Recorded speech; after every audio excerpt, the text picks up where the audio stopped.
Hola clase. So today we're going to cover the imperfect.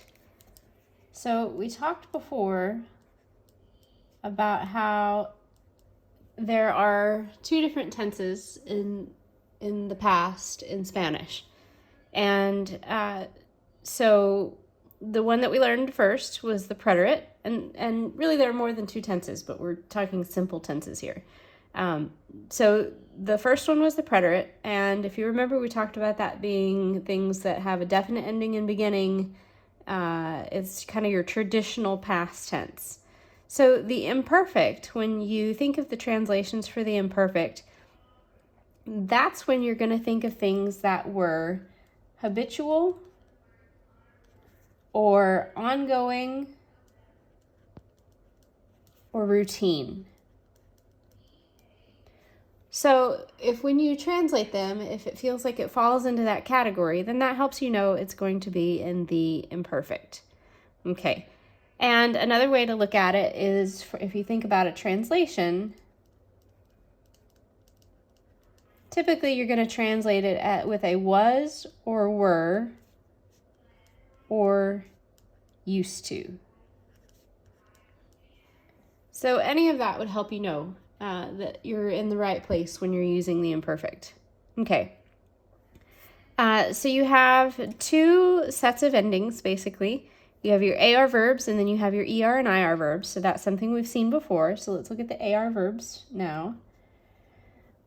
So the AR verbs, just like we traditionally do, you're going to take off that AR and you're going to add your new endings. So your yo form, your LA, usted, so on. So let's drill down the endings here.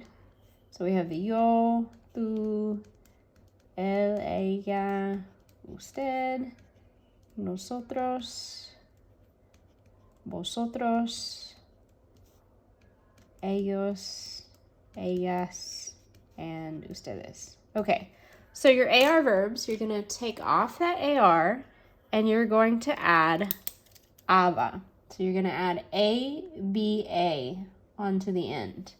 And I'll do it in a verb here in just a second. So we have aba, tú form, abas, él, ella, usted, aba. Now notice that's actually the same, so we're repeating that. So that means we're going to pick it up on context, which one it is.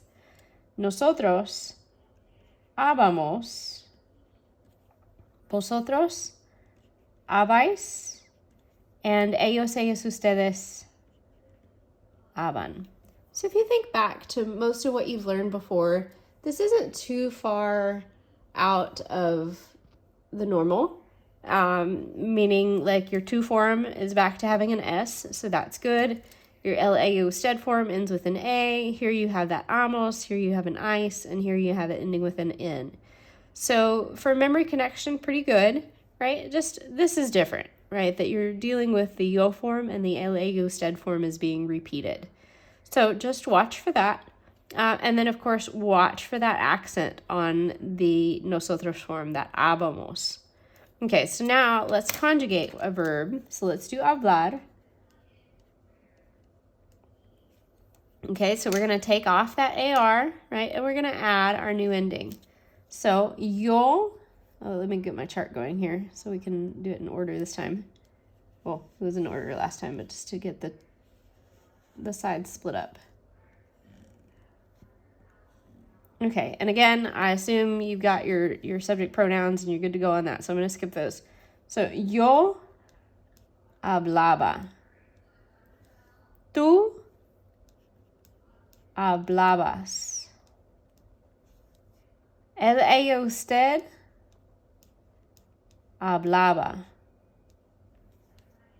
Nosotros, here's where your accent is, hablábamos.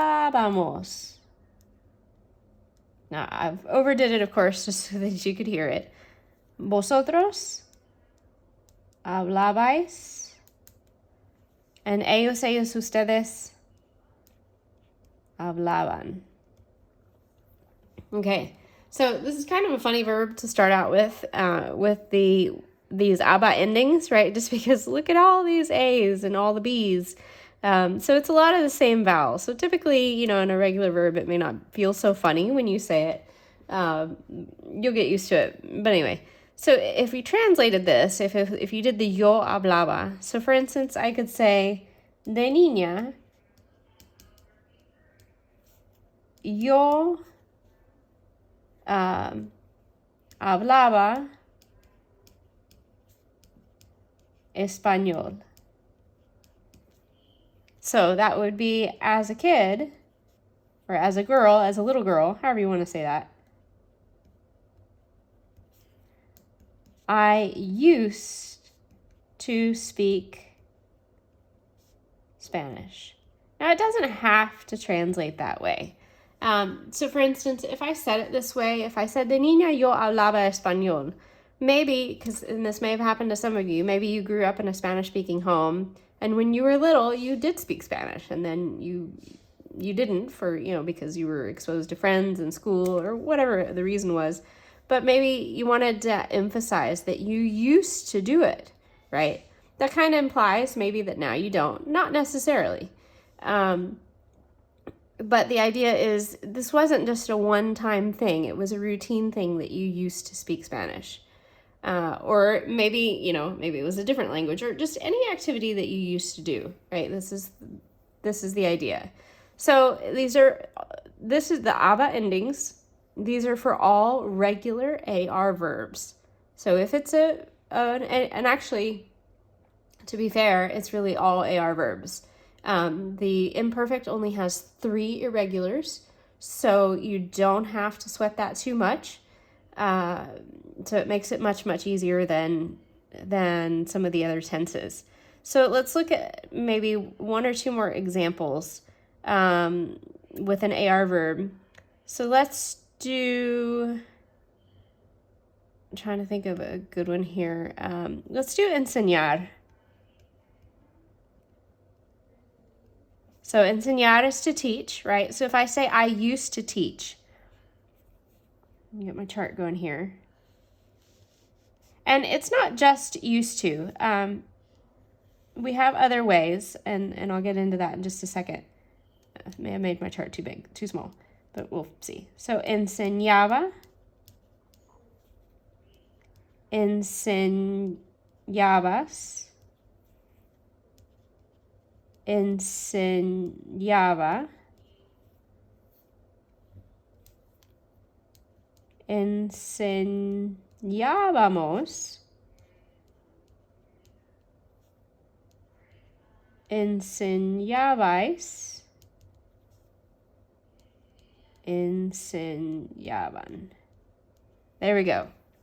So maybe if we said like how teachers used to teach or something. So los maestros enseñaban todo el día. Maybe the teachers used to teach all day. Going back to the translations here, the was or were, I can also use this to say like, I was teaching when something else happened. So it doesn't even have to be that far away past. I could say, yo enseñaba mientras los estudiantes aprendían. And so there I threw in the other endings for you. So meaning I was teaching while the students were learning. So the tense has some flexibility. It's not always that used to meaning. I want to do one more before I close this video out, and I'll do another one that'll have the ER and IR endings. So stay tuned for that one, because keep in mind, I've only shown you the AR endings here. So what I want to look at would be a reflexive verb. So let's look at levantarse, and